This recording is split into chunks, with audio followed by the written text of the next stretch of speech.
Hey, it's late December, the week before Christmas.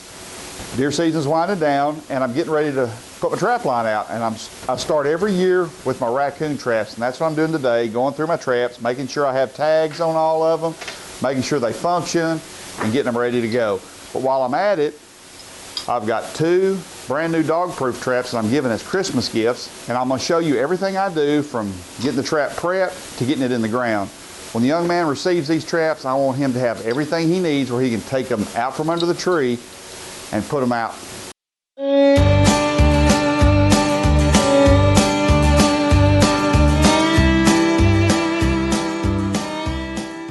Okay, what I use to do my coon traps, I use an extension cable to anchor my trap. So what you'll need for each trap is 5 foot of 1/8 or larger cable, 2 ferrules sized with the cable. This is 3/16 cable, and I've got 2 3/16 ferrules. You don't have to have J-hooks, but I'm going to use a J-hook to attach my cable to my trap. I'm going to close my J-hook with my vise. You'll need pliers, or you can use a hammer, whatever you have. And to cut my cable, you can use a saw, but I'm going to use a chisel and a hammer, and I'm also going to use a hammer to close my ferrules and crimp them on my cable. Okay, I've got 10 foot of cable, so I'm going to half it for the 2 traps that I have. Half it.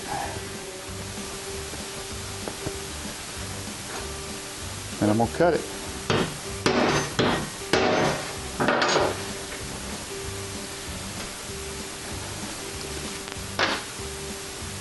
Okay, now I've got 2 equal lengths of cable.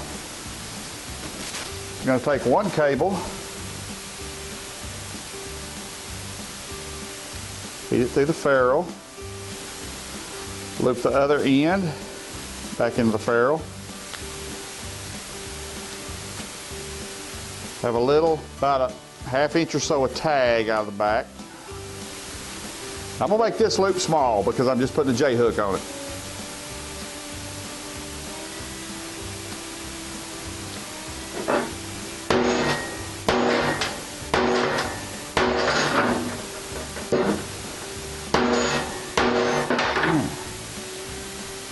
All right, that's closed. I don't think that's going anywhere. Going to take my other ferrule.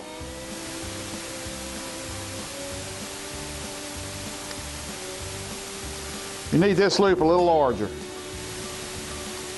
because when we get in the field, we're going to use this loop to anchor to a sapling, and I'll need the trap to go through this loop. So you need this loop large enough so that the trap will fit through.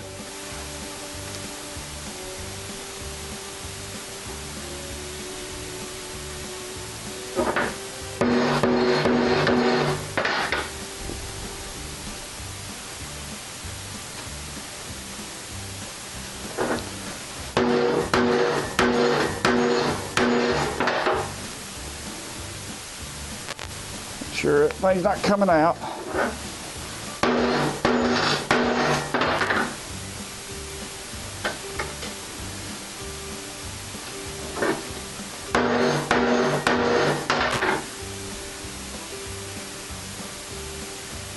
There's a cable. Now you're going to want to take your short cable, put a J-hook into the trap.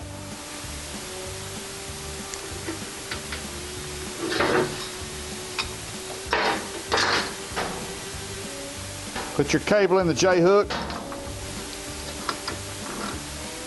Close the J-hook.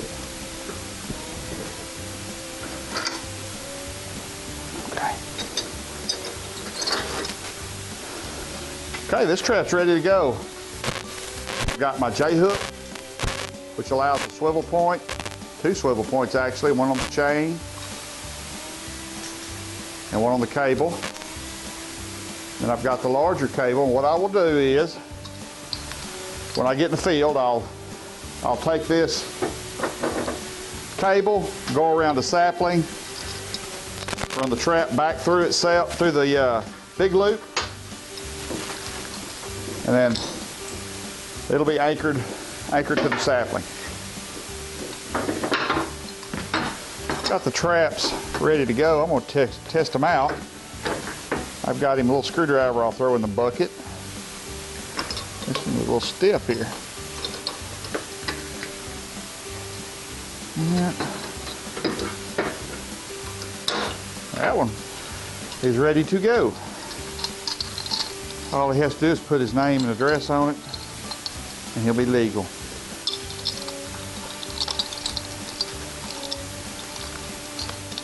Okay, now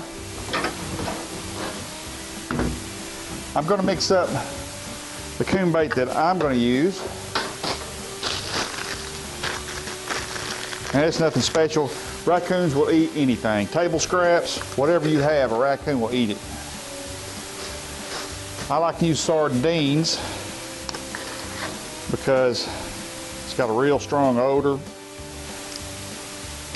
and they love it. So what I do is I'll take all my sardines, open them up, we'll have the shop smelling like sardines. Okay, I dump the sardines and oil into a container.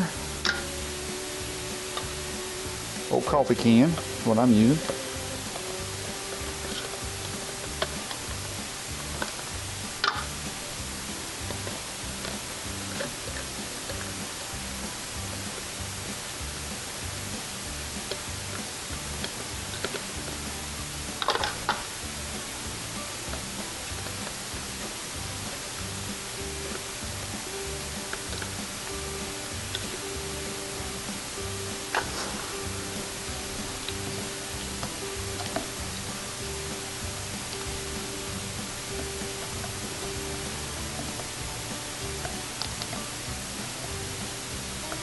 That does pretty good, but I'll add a little bit of glycerin, kind of make a paste out of it.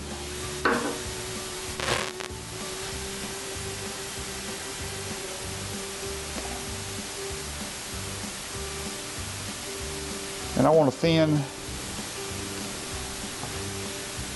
enough paste where he can't just reach in there and get chunks out. I want him to have to spend some time there. If it doesn't get him immediately, let him spend some time fishing this bait out. So you can see I've got a pretty good paste going there. It's thin enough where I think he's going. Let me put that on.